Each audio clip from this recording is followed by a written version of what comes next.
The first thing Leo heard was Brenda's voice slicing through the quiet morning like a siren. Sharp, loud, practiced. It echoed off the neat houses and landed squarely on him as he stood at the edge of his driveway, shoes already sinking slightly into damp earth. Mud clung to the soles with a wet, sucking sound every time he shifted his weight, and the smell of rain-soaked dirt hung heavy in the warm air. He hadn't even finished his coffee when she marched up, clipboard tucked under her arm like a weapon she'd been waiting to use. "You can't leave it like this," Brenda snapped, pointing down with a manicured finger. Her jaw was tight, lips pulled thin, eyes burning with the kind of satisfaction that only came from catching someone off guard. "This is a violation, and it's been reported." Leo blinked, still half caught between sleep and disbelief.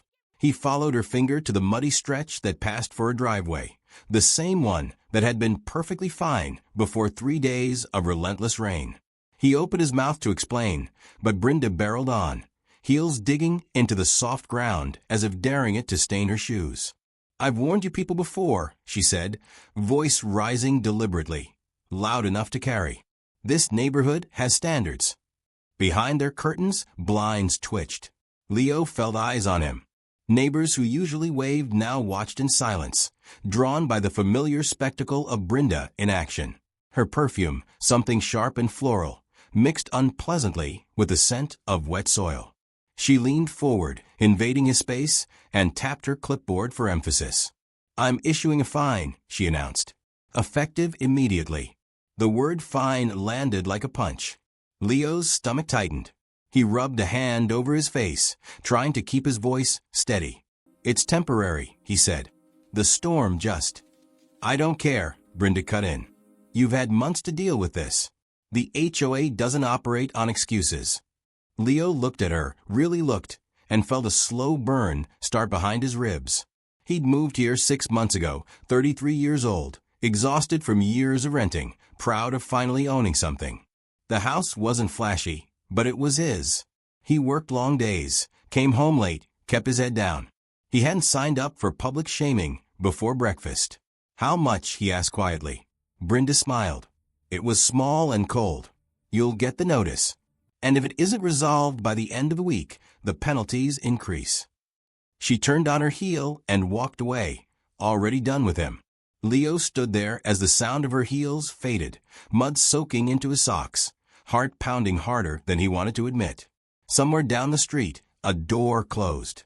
The neighborhood exhaled, and he was left alone with the mess and the sinking feeling that this wasn't going to end quickly. The notice arrived that afternoon. Official letterhead, legal language, a number that made Leo sit down at his kitchen table and stare at the wall for a long moment. The fine wasn't just punitive, it was aggressive. And underneath it, in smaller print, were the words that bothered him most. Daily penalties, additional inspections, enforcement at the discretion of the HOA representative. Brenda's name sat neatly at the bottom. Leo leaned back in his chair, listening to the hum of the refrigerator, replaying the morning in his head. He'd known about the HOA when he bought the house. He'd skimmed the rules, nodded at the realtor's warnings. He'd assumed it was mostly about noise complaints and lawn height. He hadn't expected someone like Brenda. She was everywhere in the neighborhood, at meetings, on email threads, standing on sidewalks with that same clipboard, correcting people like it was a calling. Leo had seen her once before, scolding an elderly man about his trash cans, her voice loud enough to draw a crowd. He'd felt a flicker of sympathy then, followed by relief that it wasn't him. Now it was. He sent an email that evening, polite and concise. He explained the weather, his plan to address the driveway within the month, asked for a short extension. He read it twice before sending, careful not to sound defensive. Reasonable people, he thought, could work things out. The reply came less than an hour later. Denied. No explanation. Just a reminder of compliance expectations and a warning about further action.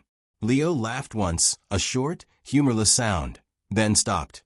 The anger that followed was slow and heavy, settling into his chest like wet cement. The next morning, Brenda returned. This time, she brought a measuring tape. She walked the length of the driveway, as if inspecting a crime scene, muttering notes to herself. Leo watched from his porch, fists clenched, as she paused to take photos with her phone. "This is getting worse," she said without looking at him. "You're lucky I don't escalate this today." "It rained," Leo said. "Again." Brenda straightened and fixed him with a look that made it clear she considered that a personal failing. "Then maybe you should have planned better." Something in her tone snapped the last thread of Leo's patience. "You don't have to talk to me like that," he said. Her eyebrows lifted, surprised, then amused. "I absolutely do," she replied. "That's my role." The words role and power hung between them. Leo saw it then, clear as day. This wasn't about mud. It was about control, about being seen, about winning. That afternoon, Leo pulled out the HOA handbook and read it properly for the first time. Not skimming, reading, page by page. The language was dry, dense, meant to discourage scrutiny. But buried in it were specifics, requirements, loopholes. He made notes, highlighting sections, cross-referencing clauses. His irritation slowly sharpened into focus. The rule about driveways was precise about function, not appearance. Paved, safe, maintained.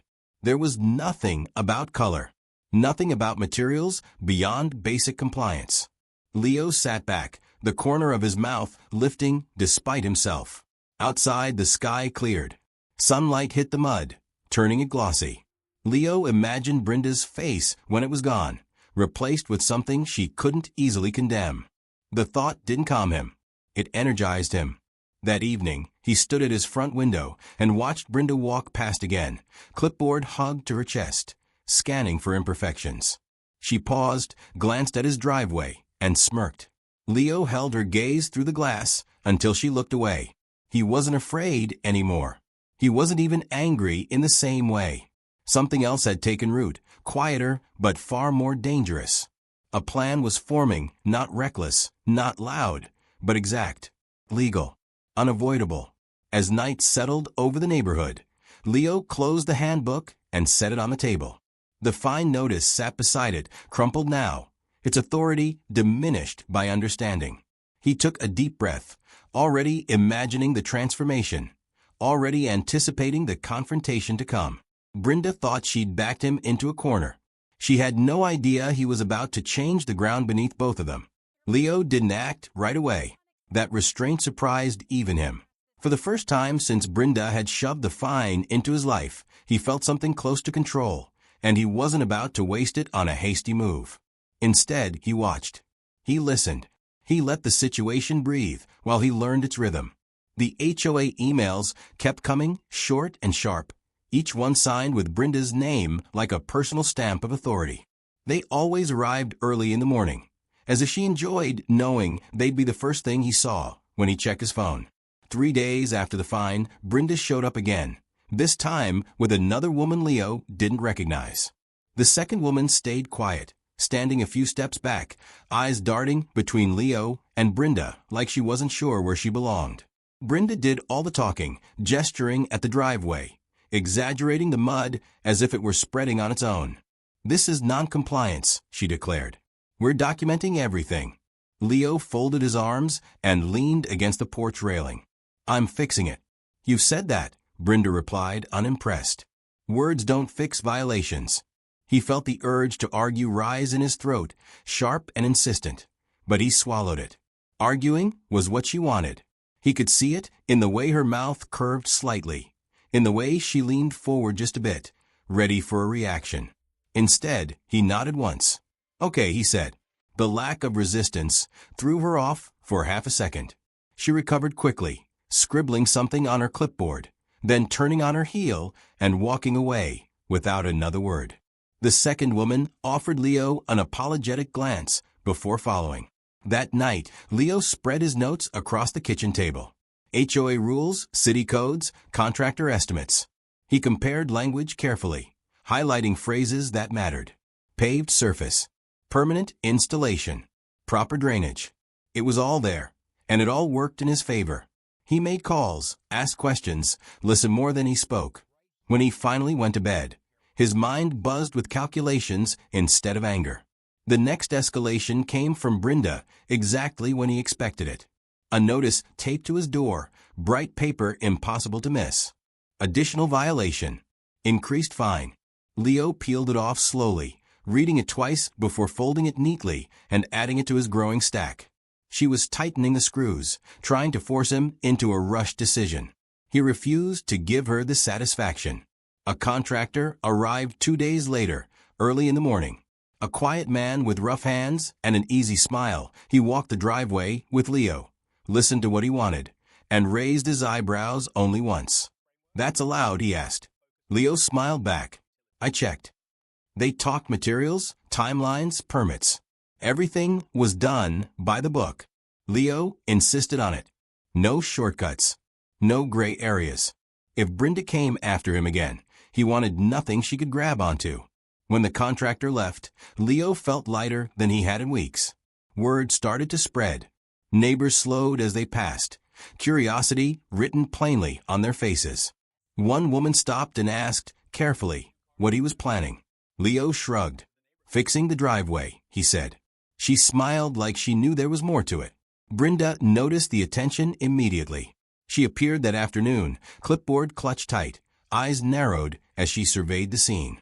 "I hope you're not making things worse," she warned. "I'm following the rules," Leo replied evenly. She scoffed. "We'll see." That night, Leo received another email. This one longer, filled with warnings and vague threats about HOA authority. He read it calmly, then forwarded it to a folder he'd labeled simply evidence. For the first time, he started recording their interactions, phone resting casually in his pocket, capturing her voice, her tone, her words. He didn't plan to use it unless he had to, but knowing it was there gave him confidence.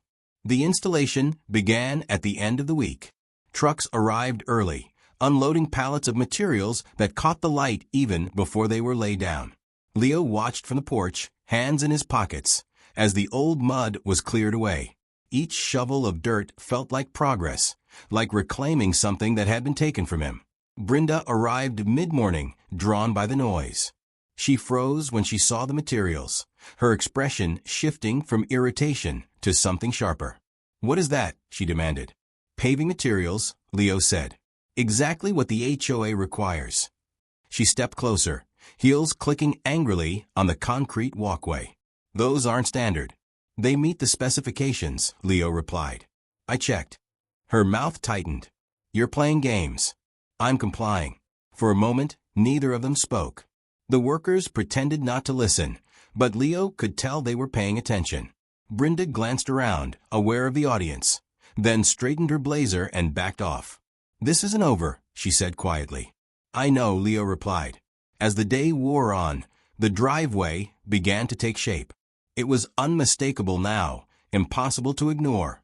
Sunlight caught on the surface, reflecting in a way that drew the eye without screaming for attention.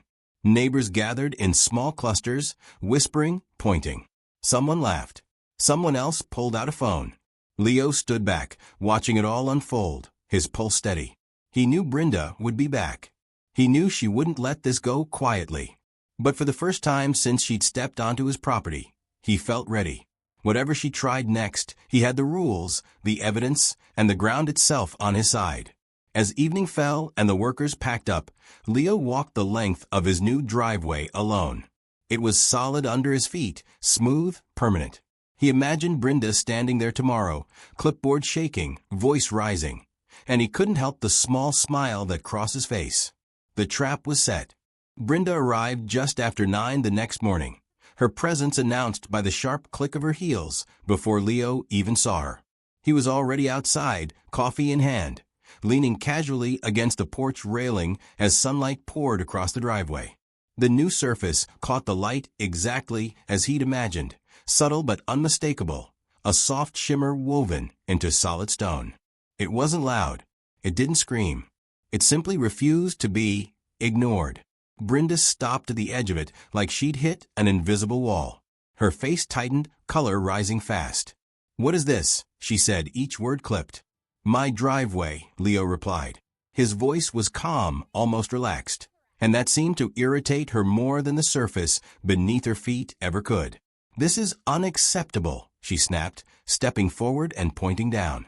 You think this is funny? I think it's compliant, Leo said. Paved. Permanent. Properly installed.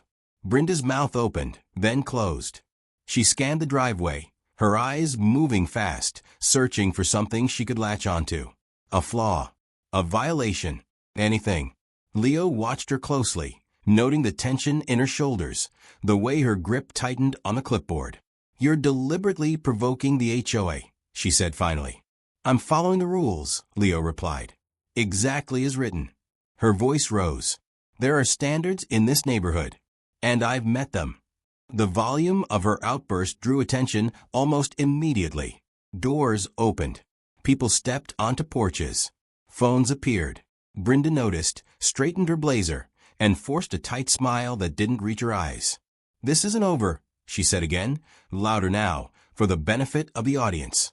I'll be escalating this. Leo nodded. Of course. She spun on her heel and walked away, but her composure cracked with every step. Leo watched until she disappeared around the corner, then took a slow sip of his coffee. He didn't feel triumphant yet. He felt patient. The escalation came faster than he expected. By noon, an emergency HOA meeting notice hit everyone's inbox. Subject line, all caps. Leo attended, logging in from his living room, camera on, posture relaxed. Brenda dominated the screen, voice sharp, presentation rushed. She spoke about community image, about precedent, about deliberate defiance. She avoided specifics, relying on indignation to do the work for her. When it was Leo's turn, he spoke quietly. He shared documents, permits, contractor invoices. He read directly from the HOA handbook, clause by clause, never raising his voice. The contrast was stark. As he spoke, the chat filled with comments, questions, support. Brenda interrupted him twice. The third time, the HOA board chair cut her off. Let him finish, the chair said. Leo finished. He leaned back, hands folded, and waited. The silence that followed felt heavy.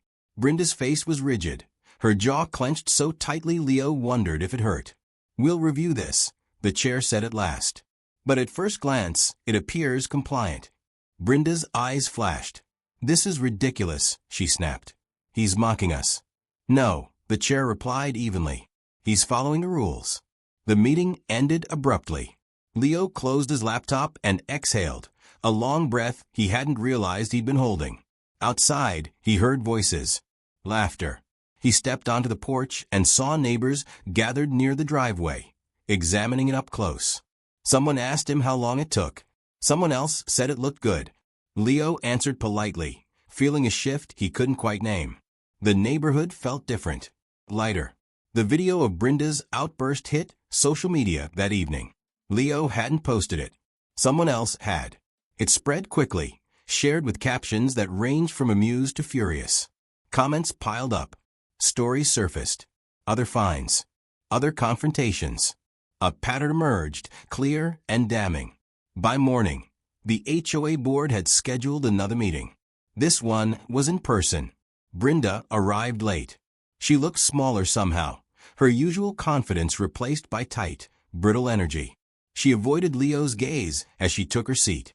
The board didn't waste time. They cited complaints. They referenced behavior. They played the video. Brenda tried to interrupt. She tried to justify. Each attempt fell flat. When the board chair finally spoke, the room went quiet. Effective immediately, the chair said, you are relieved of enforcement duties. The words landed hard. Brenda froze, eyes wide, color draining from her face. You can't do this, she said weakly. We can, the chair replied. And we are. Leo watched her shoulders slump, the clipboard slipping slightly in her grip. For the first time since he'd met her, she looked unsure. Small. Human. The board turned to Leo. They apologized. Formally. They rescinded the fines. They assured him his driveway was approved and final. Leo thanked them, stood, and left without another word. Outside, the sun was bright. The driveway gleamed softly beneath it. Leo walked across it slowly, feeling the solidity under his feet. The quiet satisfaction settled deep in his chest. Behind him, The meeting dispersed. Brenda lingered, then hurried past without looking at him. Life returned to normal, slowly. Neighbors waved again. Conversations lingered. The driveway became a point of quiet pride, a reminder that standing your ground didn't always mean raising your voice. Sometimes it meant reading the fine print and letting others expose themselves. One evening, as Leo sat on his porch watching the light fade, he heard footsteps. He looked up to see Brenda at the edge of the driveway, no clipboard, no blazer. She hesitated, then turned away without speaking. Leo watched her go, a small, thoughtful smile on his face, already knowing that while this chapter was over, the story of who really owned the ground beneath them had only just begun. Leo took one last look at the driveway as the evening settled in, the faint shimmer catching the final streaks of sunlight before fading into something calm and ordinary. What had started as humiliation and frustration had ended in something solid and lasting, not just beneath his feet, but inside him. Brenda was gone from power, the fines were erased, and the neighborhood felt quieter, fairer. Leo didn't feel the need to celebrate loudly. The victory was complete because it was earned, measured, and undeniable. He went inside, closed the door, and for the first time since moving in, felt completely at home. If you enjoyed this story and loved seeing karma delivered the smart way, let us know what you think in the comments. Share your own HOA horror stories. Hit like if this payoff felt satisfying. And don't forget to subscribe for more real-life inspired stories where justice always finds its way home.